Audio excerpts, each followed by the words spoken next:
जय श्री कृष्ण मित्रों, आज हम श्राद्ध की परिभाषा के बारे में आपको बताते हैं कि श्राद्ध किसे कहते हैं। श्राद्ध की परिभाषा के बारे में तो श्राद्ध की परिभाषा जो है वह हमारे शास्त्रों में बड़ी ही सुंदर वर्णित किया गया है कि पितरों के उद्देश्य से विधि पूर्वक जो कर्म किया जाता है उसे श्राद्ध कहा जाता है। श्रद्धया पितॄन् उद्देश्य विधिना क्रियते यत् कर्म तत् श्राद्धम।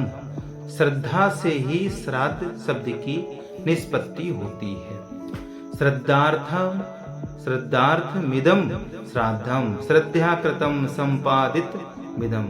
अथवा क्या कहें कि श्रद्धया दीयते यस्मात् तच्छ्राद्धम तथा अथवा श्रद्धया इदम श्राद्धम।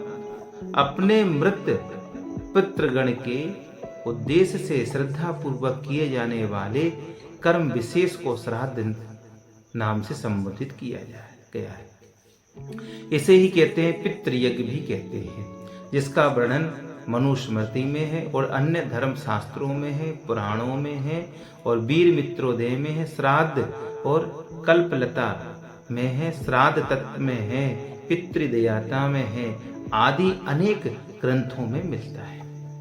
महर्षि पाराशर जी ने भी बताया गया है कि देश काल तथा पात्र में हविष्य आदि विधि द्वारा जो कर्म तिल और यव माने जवा और दर्भ माने होता है कुसा जिसे कहते हैं दाव तथा मंत्रों से युक्त होकर श्रद्धा पूर्वक किया जाए उसी को ही श्राद्ध कहा जाता है। तो इस प्रकार महर्षि बृहस्पति जी ने भी बतलाया है। श्राद्ध तत्व में वर्णित हमारे जो ऋषि मुनि हुए हैं, महर्षि पुलस्त जी ने भी उनने भी बतलाया है श्राद्ध की परिभाषा कि जिस कर्म विशेष में दूध है, घी है, शहद से युक्त सुसंस्कृत माने संस्कृत माने क्या होता है, सुसंस्कृत माने अच्छी प्रकार से पकाए हुए उत्तम व्यंजन को श्रद्धा पूर्वक पितृगण के उद्देश्य से ब्राह्मण आदि को प्रदान किया गया या ब्राह्मण आदि को प्रणाम उनको दिया जाए, माने ब्राह्मण आदि को जो प्रदान किया जाए उसे श्राद्ध कहते हैं।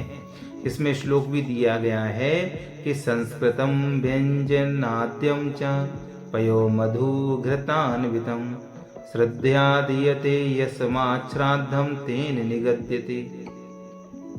इस श्लोक के बारे में बताया गया है। तो आपने समझ लिया श्राद्ध किसे कहते हैं। जय श्री कृष्णा, जय श्री राधे।